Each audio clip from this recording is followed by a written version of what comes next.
Monreal respecto al acuerdo para designar a nueva ministra de la Corte, lo que deja en el papel todo en manos del presidente.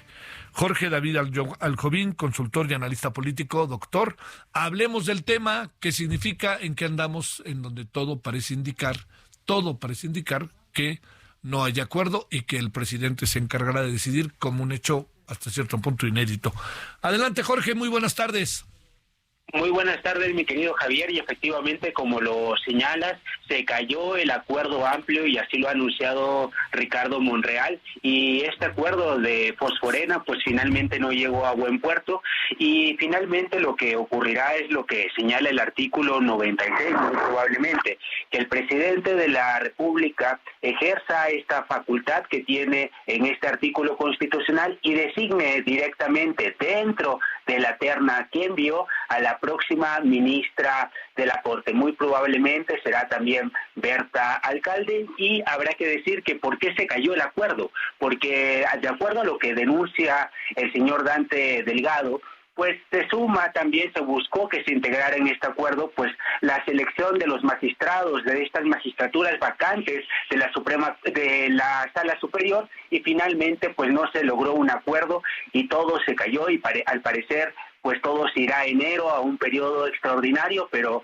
también me temo decir que hay muy pocas probabilidades para que se logren estos acuerdos en el futuro, y esto pues simplemente alimenta más una narrativa donde las instituciones están siendo dejadas de lado y más bien lo que se está imponiendo es una lucha por el poder y también restarle legitimidad a los órganos y sobre todo al poder judicial. A ver, bajo esa perspectiva, Jorge, ¿la negativa de hoy significa que se cierra ya el asunto o ya está de hecho, en los hechos, en las manos del presidente? En los hechos está en las manos del presidente, habrá que esperar que se cumpla con esta votación del rechazo, y muy probablemente pues esto dé por primera ocasión en nuestra historia constitucional que el presidente de la República designe directamente dentro de la segunda terna que envió a la próxima ministra de la Corte. Pues esto al final del día tiene muchas aristas, y el día de hoy pues no solamente ha sido porque se ha subido este acuerdo para las magistraturas vacantes de la Sala Superior del Tribunal Electoral, que como tú muy bien sabes, Javier, pues hay una lucha encarnizada también por el poder que parece más bien una comedia, o más bien de la barra de espectáculos, donde los magistrados no están unidos en torno a la institución, sino más bien les importan sus intereses personales. Pero también habrá que decir que por otra banda, pues también hoy estaba en juego la ratificación de la fiscal de la Ciudad de México, Ernestina Godoy, y como tampoco se llegó a ese acuerdo, tampoco se pudieron generar esta repartija. Hay que decirlo con todas sus palabras, más que acuerdos se trata de una repartija y de acuerdos que generan los partidos políticos para lograr esa mayoría calificada, que habrá que decirle a los amigos en casa que es con las 2/3 partes de los presentes, y en términos de números ideales, con la asistencia de todos los senadores y senadoras de la República, pues se alcanza con 85 senadores y senadoras. A ver, ¿qué tan inédito es el asunto si viene la votación en los términos en los que presumimos va a ser? Pues inédito será, Javier, porque por primera vez el presidente de la República designará de manera directa, y el Senado habrá renunciado a su posibilidad y a ejercer esta atribución que tiene en la Constitución de poder elegir dentro de la terna que envía el presidente de la República. Esto no será un ejercicio colegiado entre poder ejecutivo y poder legislativo, sino más bien será una elección directa por parte del presidente de la República, porque no hay una posibilidad para poder enviar otra terna, y al mismo tiempo no existe ningún recurso legal. Esto también hay que decirlo muy claro, Javier, de que no hay ningún recurso legal para poder atacar la idoneidad de la próxima ministra de la Corte, sobre todo porque pues justamente la comisión encargada de dictaminar los perfiles pues aprobará por unanimidad Morena pues lo que se ha denominado dictamen de elegibilidad y también de idoneidad de la próxima ministra de la Corte. Por lo tanto, pues el escenario es que el presidente de la República abra fuego y elija directamente a la próxima ministra de la Corte. A ver, idoneidad, que este es un concepto muy importante. debe de cualquier manera cualquier ministra de la Corte cumplir una serie de requisitos respecto a su currículum. Supongo yo, ser abogado, etcétera, etcétera. Pero ya con esas características, experiencia, no experiencia, como vimos incluso en algunos casos de la terna, en algunos de los casos de la terna, pues la pregunta que te hago es, Jorge, al final el presidente puede decidir por quien quiera, siempre y cuando tenga estos requisitos, que espero que no se vuelvan un tema aleatorio, ¿no? Efectivamente, Javier, pues lo que hará el presidente de la República es decir que se han cumplido con los requisitos constitucionales y que a lo que se refiere esto de la idoneidad referido a los principios de imparcialidad, independencia que deben tener las y los ministros de la Corte, pues al final del día, en términos de la lógica jurídica, pues es una pendiente resbaladiza. ¿A qué me refiero con esto? Que es calificado por cada persona y no hay un término claro en la Constitución ni la posibilidad de poder atacarlo. Por lo tanto, esto es tan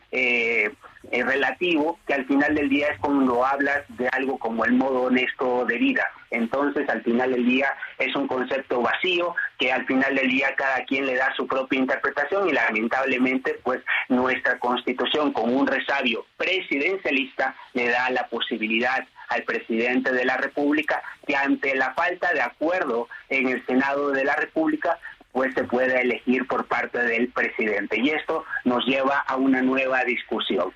Tenemos que mejorar tarde o temprano los requisitos de elegibilidad, de idoneidad para la selección no solamente de magistrados, de ministros, etcétera. Está en juego también la sobrevivencia del Poder Judicial porque hay un plan C. Y habrá que decir si este plan C será de claudicación o de continuidad por parte del presidente de la República, y la última palabra finalmente la tendrá Claudia Sheinbaum, pero me parece que por lo que se ha dicho en los últimos días, pues la candidata oficialista está muy de acuerdo con la propia continuidad del proyecto de la Cuarta Transformación. Jorge Aljovín, bajo esta circunstancia, entonces estamos ante un hecho inédito, todo indica que será el presidente quien la nombre. ¿Cómo queda la imagen de quien es designada directamente por el presidente y qué tanta garantía hay de los términos que un cargo de esta naturaleza exige como libertad, pluralidad, autonomía? Pues queda bastante en el aire esta idoneidad por parte de la próxima ministra de la Corte, sobre todo por la cercanía que tiene con el presidente de la República. No quiero decir que esto no ocurría en periodos anteriores, pero en este caso, dada la polarización que tenemos en el país, pues finalmente será un cheque en blanco que se entregará a la próxima ministra de la Corte y tendremos que irla fiscalizando en cada una de sus decisiones. Pero también me temo que a partir de esto el presidente López Obrador iniciará este proceso de cooptación de las instituciones y en especial por parte de la Suprema Corte de Justicia de la Nación, lo cual también habrá que decir, Javier, que justamente los ministros de la Corte y los magistrados del Tribunal Electoral en nada contribuyen a una percepción de independencia y de imparcialidad, sino basta ver cómo los magistrados del Tribunal Electoral, a puertas de pedir la renuncia de el presidente del tribunal, pues una de sus magistradas estaba cenando con un diputado de Morena, el diputado Gutiérrez Luna, pero también habrá que decir que el propio presidente del tribunal estaba envuelto justamente con denuncias y temas de corrupción que hoy, el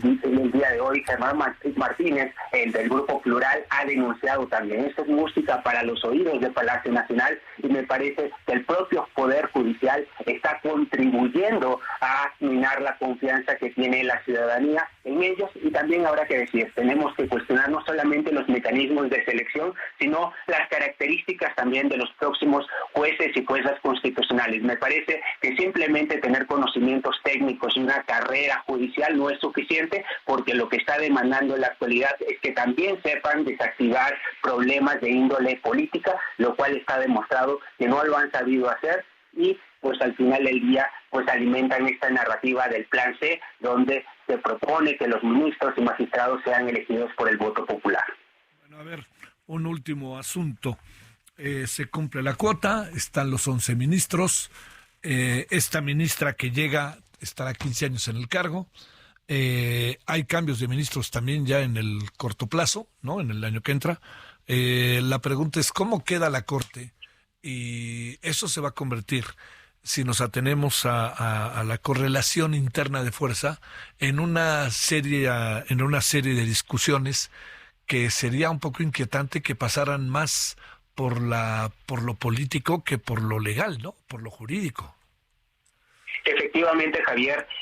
¿cuál es el panorama? Actualmente, ya dándose esta elección de la próxima ministra de la Corte por relación de fuerzas, tomando a la ministra Ortiz y a la ministra Esquivel, pues sería con la llegada de Berta Alcalde, pues la tercera ministra, y estarían a un voto de lograr la inconstitucionalidad o constitucionalidad de las leyes, lo cual el próximo año, cuando muy probablemente, como están las encuestas, como lo sugieren las encuestas al día de hoy, si llega Claudia Sheinbaum al poder y eligiendo al próximo ministro o ministra de la Corte, lograrían estos 4 votos, que es el número mágico para lograr que los decretos presidenciales, las leyes, etcétera, y todo instrumento jurídico tenga una validez constitucional y por lo tanto que el proyecto de la Cuarta Transformación vaya en viento en popa para el oficialismo, sin la posibilidad de que la oposición pueda detener este tipo de iniciativas, por ejemplo, de la desaparición de los órganos autónomos